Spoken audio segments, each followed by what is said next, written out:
अब हम डिस्कस करते हैं थर्ड फेज को एम्ब्रियोनिक डेवलपमेंट की, जिसका नाम है ऑर्गेनोजेनेसिस। अगर आपको याद हो तो प्रीवियस वीडियो के आखिर के अंदर हम लोगों ने टिश्यू लेयर्स के फेट के बारे में पढ़ा था, यानी कि कौन सी टिश्यू लेयर क्या चीज क्रिएट करती है। अब ये टाइम जो है ये उन टिश्यू लेयर से ऑर्गन्स क्रिएट करने का है। सो दैट्स वाई हम लोग थर्ड स्टेज को ऑर्गेनोजेनेसिस कहते हैं, यानी कि ऑर्गन की क्रिएशन। अब ऑर्गन की क्रिएशन जो होती है ये आपके 15 to 16 डेज के बाद फर्स्ट मंथ के एंड तक जो होता है वो बेबी की ऑर्गन डेवलपमेंट जो होती है वो स्टार्ट हो जाती है। और इसमें जो सबसे पहला ऑर्गन बनता है वो आपका जो होता है नर्वस सिस्टम, यानी कि न्यूरॉन की डेवलपमेंट होती है, जिसको हम लोग न्यूरोलेशन भी कहते हैं। हमेशा याद रखिए कि किसी भी बेबी या जाइगोट के अंदर जो पहला ऑर्गन क्रिएट होगा वो नर्वस सिस्टम यानी कि न्यूरोलेशन का प्रोसेस होगा। अब वो न्यूरोलेशन का प्रोसेस कैसे होता है और उसका होना क्यों जरूरी है, इसको हम लोग नेक्स्ट स्लाइड में डिस्कस कर लेते हैं। सबसे पहले अगर आप यहाँ पे देखें अपनी बुक की डायग्राम में, तो आपको यहाँ पे नोटोकॉर्ड नजर आएगा। नोटोकॉर्ड ये आपकी प्रिमिटिव फॉर्म होती है वर्टिब्रल कॉलम की। अब नोटोकॉर्ड जो होती है, ये नोटोकॉर्ड बनने की वजह से आपकी जो एक्टोडर्म होती है उसको वो इंड्यूस करवाती है कि वो थिक हो जाए। और जब ये एक्टोडर्म जो होती है ये काफी ज्यादा थिक हो जाती है तो 22nd डे के ऊपर ये जो होती है इसके बीच में कन्वर्जन स्टार्ट होती है। यानी कि अगर आपको नजर आ रहा हो तो बिल्कुल प्रिमिटिव स्ट्रीक की तरह इसके बीच में भी एक लाइन डेवलप हुई है बिल्कुल नोटोकॉर्ड के ऊपर, और ये जो लाइन होगी ये इसको जो है वो अंदर की तरफ इन्वेजिनेशन स्टार्ट करेगी।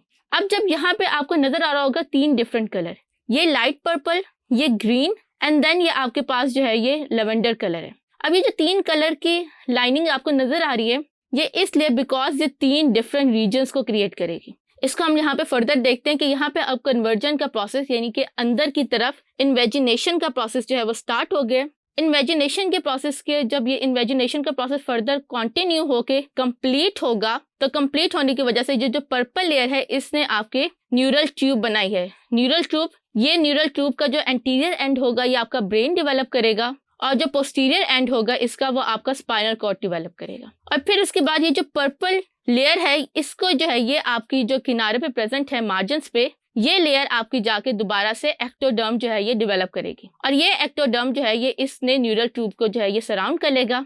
अब आप यहाँ पे देखें कि न्यूरल ट्यूब और एक्टोडर्म के दरमियान में एक और लेयर ऑफ सेल्स डेवलप हुई है जिसको हम लोग न्यूरल क्रेस्ट कहते हैं। ये न्यूरल क्रेस्ट जो है ये आगे जाके सबसे ज्यादा इंपॉर्टेंट रोल प्ले करेगी एम्ब्रियो की डेवलपमेंट में। कैसे? बिकॉज आपकी जो न्यूरल क्रेस्ट होती है ये इसको समटाइम्स साइंटिस्ट 4th लेयर भी कहते हैं, बिकॉज न्यूरल क्रेस्ट जो है ये आपकी काफी ज्यादा ऑर्गन्स जो है बॉडी के अंदर डेवलप कर रही होती है।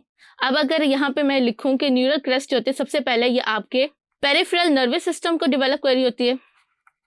पेरिफेरल नर्वस सिस्टम के अंदर जो है वो आपकी सेंसरी नर्व्स आ जाती हैं, यानी कि हमारी बॉडी के अंदर जितने भी आपको नर्व्स नजर आएंगी ये बेसिकली आपकी जो है वो न्यूरल क्रेस्ट ने डेवलप की है।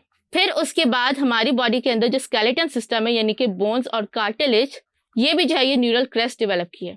फिर उसके बाद हमारे पास जो मेलानोसाइट्स यानी कि ये जो पिगमेंट्स होते हैं आपकी बॉडी के अंदर, ये जो कलर पिगमेंट्स होते हैं जो कि हमारे हेयर और हमारी स्किन को कलर प्रोवाइड करते हैं, ये कलर पिगमेंट भी जो है वो न्यूरल प्लेट के जो सेल्स हैं वो डेवलप करें। आप अगर यहाँ पे डायग्राम में देखें तो ये न्यूरल क्रेस्ट जब डेवलप हुई है तो ये अपने सेल्स जो है ये पूरे एम्ब्रियो की बॉडी के अंदर जो है वो ट्रांसफर कर देगी और ये जो सेल्स हैं ये आगे जाके ये सारे जो है वो ऑर्गन्स क्रिएट करें। फिर यहाँ पे सबसे ज्यादा, क्योंकि एज द नेम शो कि ये न्यूरॉन नर्वस सिस्टम से रिलेटेड है, तो सबसे ज्यादा जो इसका इंपॉर्टेंट रोल होगा वो होगा development of the endocrine tissues, यानी हमारी बॉडी के अंदर जितने भी हार्मोन्स प्रोड्यूसिंग टिश्यूज हैं या ग्लैंड्स हैं उनको बेसिकली आपके न्यूरल क्रेस्ट के सेल्स जो हैं ये डेवलप करें। फिर इसके साथ साथ आपके पेरिफेरल नर्वस सिस्टम को जो प्रोटेक्शन प्रोवाइड करते हैं उन प्रोटेक्टिव सेल्स को भी, जिनको हम लोग peripheral nervous system glial cells कहते हैं, ये सेल्स भी जो है ये आपके न्यूरल क्रेस्ट जो होता है ये डेवलप कर रहा होता है। सो दैट्स वाई बिकॉज कि ये इतने ज्यादा ऑर्गन्स